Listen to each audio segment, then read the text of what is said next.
কে কি বলেছে, কার সম্পর্কে কি গুজব, এগুলো নিয়ে জাতীয় সংসদ সময় নষ্ট করতে পারে না এবং অযথা সংসদের সময় নষ্ট হয় এমন কিছু উত্থাপন তুলবেন না। গুজব কখনো জাতীয় সংসদের বিবেচ্য বিষয় নয়। কোনো রাষ্ট্রীয় কাজ সংসদ অধিবেশনের চাইতে বেশি গুরুত্বপূর্ণ নয়। আমরা গতকালকে এই সংসদ অধিবেশনে মাননীয় সরকার দলীয় চিফ হুইপের পক্ষ থেকে একটা বার্তা এখানে পেয়েছি যে বাজেট অধিবেশনকে প্রাণবন্ত করার লক্ষ্যে আমাদের সকলের উপস্থিতি এবং এখানে মনোযোগের সাথে নিয়মিত অবস্থান করা এ বিষয়ে দৃষ্টি আকর্ষণ করা হয়েছে।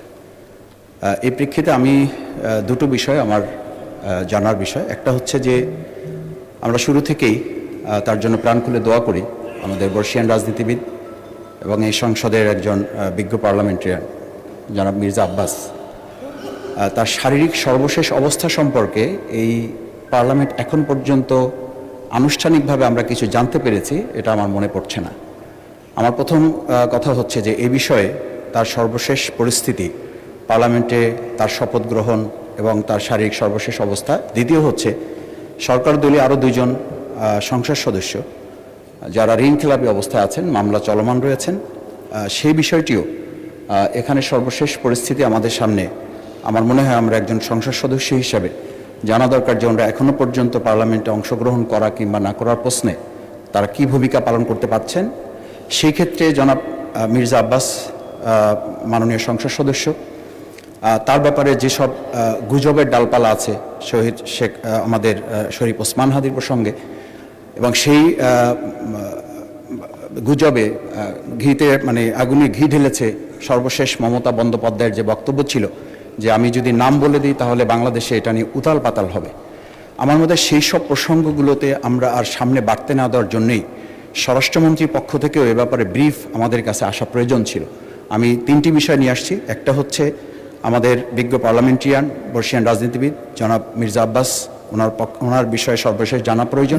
ধন্যবাদ। দ্বিতীয় হচ্ছে আমাদের যে দুইজন ঋণখেলাপি সরকার দলীয় তাদের বিষয়টি, এবং সর্বশেষ শরীফ ওসমান হাদি শহীদ তার বিচারের যে প্রসঙ্গটি এসেছিল এ ব্যাপারে যে গুজব আছে সে ব্যাপারে জানা প্রয়োজন।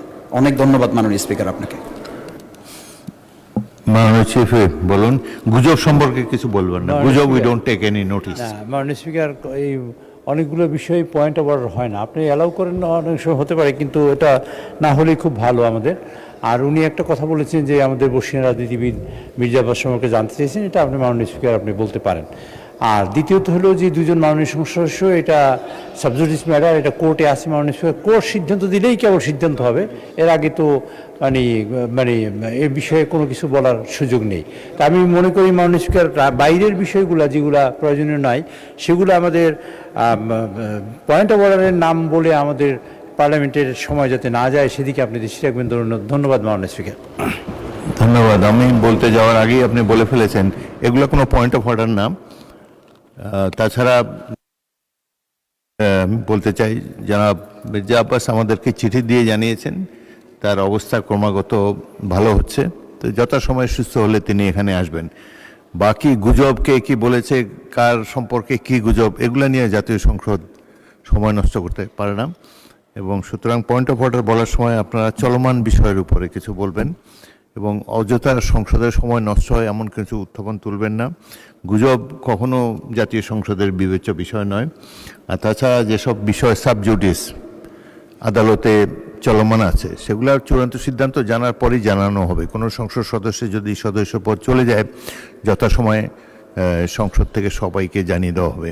ধন্যবাদ।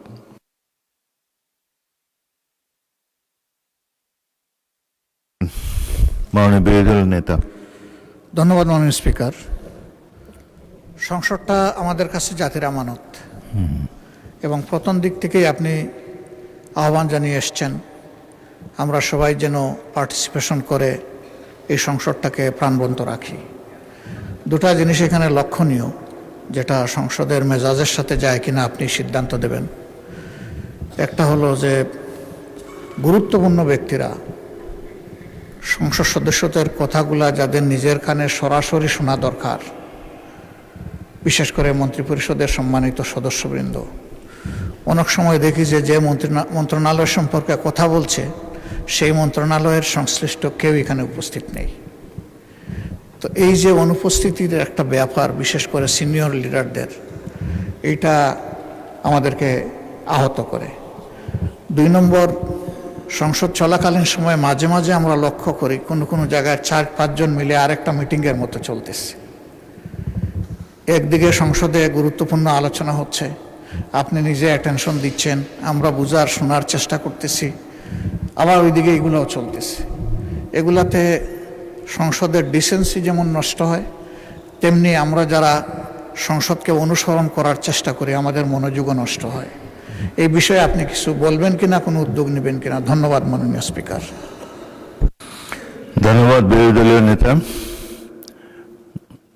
তার উত্থাপিত প্রথম প্রশ্নটি অত্যন্ত গুরুত্বপূর্ণ। বাজেট অধিবেশন চলছে, গুরুত্বপূর্ণ মন্ত্রী, বিশেষ করে যাদের সম্পর্কে এলাকার দাবি দাওয়া নিয়ে মাননীয় সদস্যগণ বক্তব্য রাখেন, যেমন হাসপাতালের কারণে, হাসপাতালের অব্যবস্থার কারণে স্বাস্থ্যমন্ত্রীকে তারা অনেক কিছু বলেন, আইন শৃঙ্খলার প্রশ্নে স্বরাষ্ট্রমন্ত্রীকেও কিছু বলেন, এবং এলজিআরডি মন্ত্রী অবশ্যই এখানে থাকেন, তার ব্যাপারে সবসময় তারা দেয়।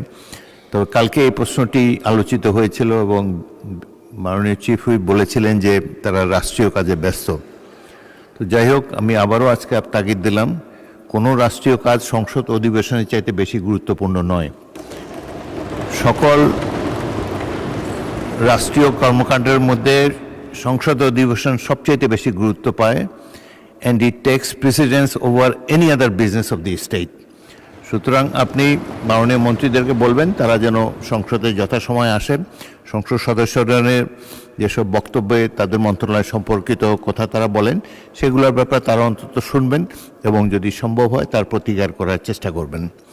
দ্বিতীয়ত, বিরোধী দলের নেতা যেটি বলেছেন, আমি মাঝে মাঝে দেখি সংসদের ছোট ছোট গ্রুপে কথাবার্তা চলে, ফ্লোর ক্রসিংও 2-1বার দেখেছি, সেগুলো আমি সাথে সাথে পয়েন্ট আউট করেছি। আপনারা সংসদের মধ্যে গ্রুপ আলোচনা করার চেষ্টা করবেন না এবং যত সম্ভব নিজের আসনে বসে সংসদ কার্যক্রমে অংশগ্রহণ করার, অন্তত ভালোভাবে শোনার চেষ্টা করবেন। এটাই আমরা আশা করি। সংসদের শৃঙ্খলা বজায় রাখার ক্ষেত্রে আপনাদের সকলের সহযোগিতা কামনা করি। ধন্যবাদ।